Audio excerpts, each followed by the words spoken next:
Hello everyone and welcome back to another video from Wake&Tech. In this video, I'm going to show you how to change your account password on Forever 21. So let's get started right away.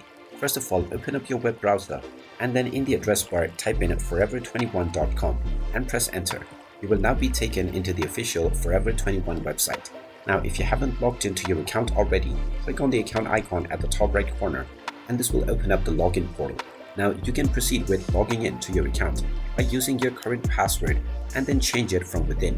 Or you can also click on the forgot password option right from the login page. Once you click on this, you will be asked to enter your email address in order to receive the link to reset your password.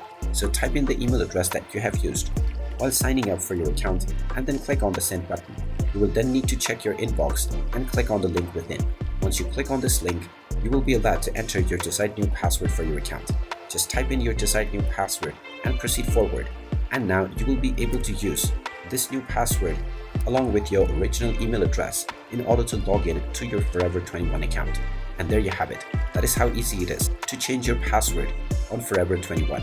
If you find this video helpful, make sure you hit that like button and subscribe to our channel if you haven't done so already. Also ring that notification bell to never miss another update from us.